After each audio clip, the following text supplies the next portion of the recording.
Cina sadar betul bahwa memiliki ambisi saja tidak cukup. Dan setidaknya sesuatu yang kuat harus diperadakan untuk mewujudkan ambisi tersebut. Sebagaimana saat dukungan pertahanan Amerika terhadap Taiwan meningkat dan upaya untuk mendominasi Laut Cina Selatan hadir, maka saat itulah kemajuan signifikan dalam teknologi senjata kembali dibicarakan. Demikianlah, Cina dilaporkan telah mengembangkan bom hidrogen yang intensitas ledakannya mampu dikendalikan secara tepat.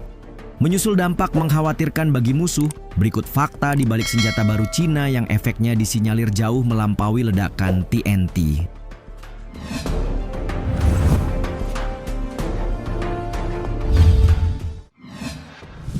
Pengujian bom hidrogen non-nuklir. Ilmuwan Cina berhasil menguji bom hidrogen non-nuklir di tengah upaya Tentara Pembebasan Rakyat (PLA) untuk mencapai solusi energi yang lebih bersih. Menurut studi ilmiah yang dilaporkan South China Morning Post, uji coba bom hidrogen non-nuklir tersebut menghasilkan bola api putih membara yang bertahan 15 kali lebih lama dari kilatan kilat TNT. Memicu reaksi berantai kimia yang dahsyat tanpa menggunakan bahan nuklir apapun. Diterbitkan bulan lalu, laporan tadi sekalian menyertakan berbagai identifikasi. Tidak seperti bom nuklir tradisional, alat ini menggunakan bahan penyimpanan hidrogen solid state berbasis magnesium yang dikenal sebagai magnesium hidrida yang mampu menyimpan lebih banyak hidrogen daripada tangki bertekanan. Kemudian setelah diaktifkan, magnesium hidrida mengalami dekomposisi termal yang cepat, melepaskan gas hidrogen yang menyala, kemudian menjadi bola api berkelanjutan dengan suhu lebih dari 1000 derajat Celcius selama lebih dari 2 detik alias 15 kali lebih lama dari ledakan TNT. Pembakaran ini mengakibatkan kerusakan termal yang luas serta cukup untuk melelehkan paduan aluminium. Selain itu, pengendalian yang tepat atas intensitas ledakan dimungkinkan, sehingga mampu menghasilkan kerusakan yang seragam di area luas.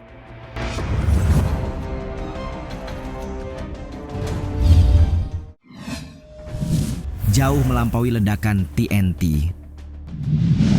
Jika ditilik kembali, pengujian senjata baru Cina pada dasarnya melibatkan serangkaian eksperimen di mana potensi energi terarah menjadi poin yang ingin ditonjolkan. Mengapa ini penting? Faktanya, ledakan terkendali membuat tekanan puncak mencapai 428,43 kPa pada jarak 2 meter dari bom. Ini kira-kira 40% lebih kuat dari ledakan TNT yang sebanding, tetapi panas yang dilepaskannya jauh melampaui apa yang dapat dicapai TNT. Menurut sebuah makalah yang diterbitkan dalam Journal of Projectiles, Rockets, Missiles and Guidance berbahasa Mandarin, ledakan awal menghancurkan bubuk magnesium hidrida menjadi pecahan-pecahan kecil, membebaskan permukaan yang baru. Saat pecahan-pecahan itu memanas, mereka melepaskan gas hidrogen yang bercampur dengan udara di sekitarnya. Begitu keberadaan hidrogen di udara cukup, ia menyala dalam bola api kedua yang jauh lebih panas. Panas ekstra itu kemudian memecah lebih banyak magnesium hidrida, melepaskan lebih banyak hidrogen dan menciptakan lingkaran pembakaran yang saling mengisi. Nah, panas yang berkelanjutan membuatnya ideal untuk menyapu bersih pasukan musuh yang tersebar di lapangan terbuka.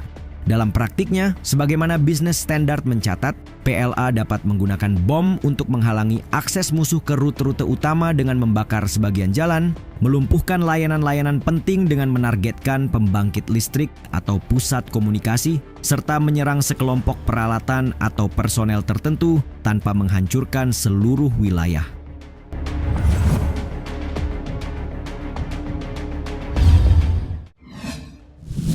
Senjata yang revolusioner. Jauh lebih efektif meski tanpa bahan nuklir, menunjukkan betapa senjata baru Cina mewakili wajah baru yang jelas lebih revolusioner. Bayangkan, perangkat ini mengandalkan magnesium hidrida yang menyimpan hidrogen pada kepadatan yang jauh lebih tinggi daripada tangki bertekanan konvensional. Melansir Economic Times, gas tersebut bercampur dengan udara dan terbakar, menciptakan bola api yang menyala-nyala dengan suhu tinggi. Apalagi bom tidak hanya melepaskan satu ledakan. Sebaliknya, bom tersebut melepaskan bola api yang menderu dan tetap panas membara selama beberapa detik, sehingga dapat menutupi medan yang luas. Dengan demikian, daya rusak perangkat peledak baru tersebut dikatakan tidak terletak pada tekanan ledakannya, melainkan pada kemampuannya untuk menghasilkan panas yang ekstrim. Jika dikembangkan sepenuhnya, metode tersebut mungkin dapat menghasilkan senjata yang mirip dengan perangkat termobarik. Ini merujuk senjata ideal untuk memusnahkan struktur pertahanan dan kendaraan lapis baja. Peneliti utama di CSSC, Wang Shuifeng, membenarkan hal itu dengan menyebut panas yang berkelanjutan menawarkan keuntungan strategis dalam menargetkan aset atau infrastruktur militer tertentu. Ledakan gas hidrogen menyala dengan energi penyalaan yang minimal, memiliki jangkauan ledakan yang luas, dan melepaskan api yang melesat keluar dengan cepat, katanya menegaskan.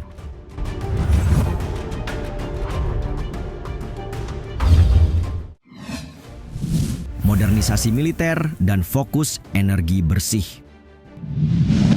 Negeri tirai bambu secara aktif memodernisasi kemampuan militernya dengan mengintegrasikan teknologi energi bersih.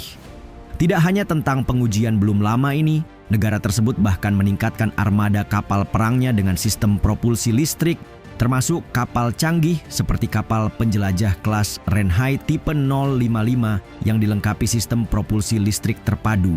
Selain itu, Cina telah membuat langkah signifikan dalam bidang kedirgantaraan dengan pengembangan teknologi propulsi ramah lingkungan.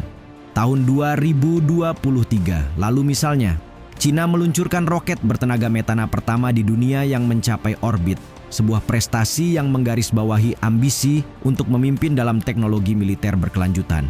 Roket Zhuke 2 yang dikembangkan oleh Land Space itu memanfaatkan metana cair dan oksigen sebagai propelan. Kemudian pada bulan Maret, Cina mengumumkan peningkatan anggaran pertahanan nasional sebesar 7,2% yang berjumlah total 249 miliar dolar untuk upaya modernisasi.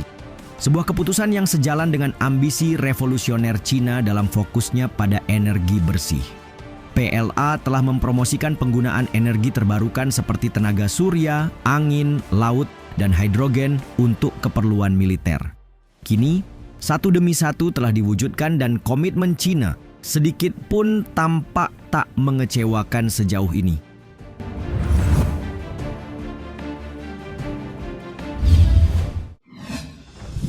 Peringatan serius untuk sekutu AS. Waktu pengembangan senjata oleh Cina sangat penting. Bukan hanya karena komitmen modernisasi, tapi ada peningkatan ketegangan dengan Taiwan yang harus dihadapi. Asia Times melaporkan bom hidrogen non-nuklir baru Cina dirancang untuk melepaskan daya tembak berkelanjutan untuk meneror Taiwan sekutunya yang dapat mematahkan perlawanan mereka dalam perang kota. Sebagai referensi, penggunaan peluncur roket termobarik TOS-1 oleh Rusia di Ukraina memberikan gambaran sekilas tentang bagaimana Cina dapat menggunakan bom barunya di Taiwan. Dalam hal ini, mereka menggunakan ledakan yang sangat besar untuk menghancurkan infanteri di dalam gedung, membuat penghuninya kekurangan oksigen, dan menimbulkan cedera internal yang parah. Situasi serupa mungkin akan dihadapi Cina di Taiwan jika invasi berujung pada perang kota yang menguras tenaga. Faktanya, Cina mulai mengintensifkan kehadiran militernya di sekitar Taiwan. Kementerian Pertahanan Nasional Taiwan mendeteksi 14 pesawat, 5 kapal angkatan laut, dan 4 kapal resmi Cina yang beroperasi di sekitar wilayahnya belum lama ini. Berikut latihan skala besar, termasuk latihan tembak langsung yang semakin meningkatkan ketegangan di kawasan tersebut. Peningkatan aktivitas militer sendiri menyusul penjualan senjata Amerika ke Taiwan yang turut ditingkatkan dan kunjungan penting oleh pejabat Washington. Sebab dukungan eksternal apapun untuk pulau itu dipandang otoritas Beijing sebagai tantangan langsung terhadap kedaulatannya.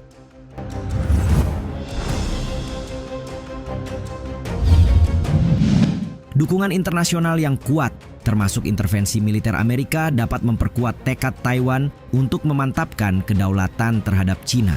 Sementara menyerah begitu saja tak masuk opsi Taiwan saat ini, Cina di sisi lain telah hadir dengan teknologi senjata yang mematikan.